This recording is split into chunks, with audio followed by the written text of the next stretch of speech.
What are we on, Hacksaw? Okay, we're going to flash back a little bit here. If you were in Des Moines, Iowa, back in the 50s and turned on your radio about midnight, you might hear this. I was working at a radio station and they said, we have to go 24 hours. Would you mind doing the all-night show for a while? I said, well, why not? So about midnight, I'd open the microphone and say, hey, how you doing? Why don't you pick up a nice tall glass, put a couple cubes in it, and pour something cool.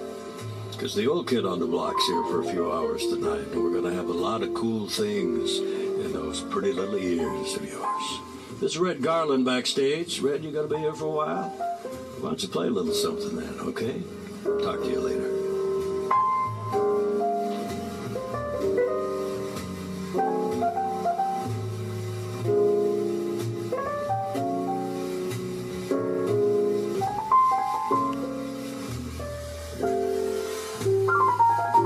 Well, it's not midnight, and we don't want to put everybody to sleep, but that was my man, Red Garland. And in those days, that's what we used to do. In between the other records, I'd have Red playing backstage, and we'd say nice, soft things for people who were up at 2 o'clock in the morning and had nothing better to do than to sip something cool. But right now, what are we on, Hacksaw? A couple of years later, at another restaurant, we did another show with Pat McMahon, getting his response to Al McCoy's claim. And as we continue broadcasting tonight with special guest Pat McMahon on Hacksaw Jazz. The music that you're playing tonight, I like better than most of the stuff I played on KRIZ. I had a great time choosing all of those hit records, but I never get a chance to hear the kind of music that you're playing tonight unless I'm listening to your show. Well, you know, Pat, I'm really glad you brought that up because we had another person you may have heard of on our program just a couple of years ago, and he is a play-by-play announcer for the Phoenix Suns for about 45 years now. And he also worked as a rock jock, which we'll call you tonight. I mean, KRIZ and KRUX have been gone for a few years, but the rivalry still goes on. I'd like you to take a listen to this, if you would, please. Hey, how about a round of applause for Mr. Al McCoy?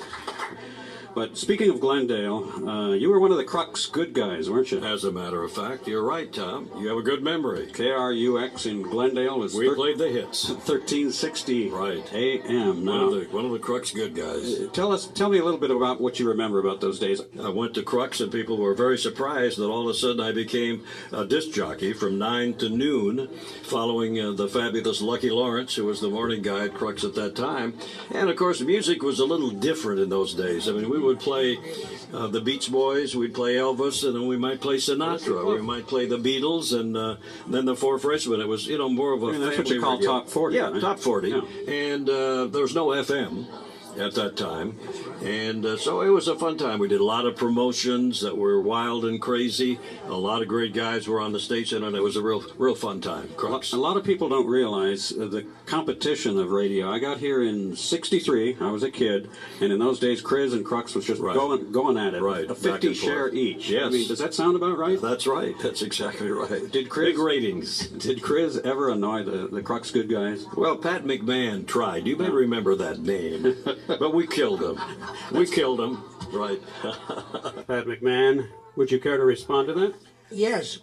Al is one of the truly great broadcasters, but when it comes to his memory of the KRIZ-KRUX competition, I think probably that it's appropriate that I say now, with great love and affection for Al, that he was hit in the head with basketballs on a number of occasions and cannot be held responsible for a lack of memory of those periods of time. By the way, I will tell you that KRUX owned the rock market until about '66.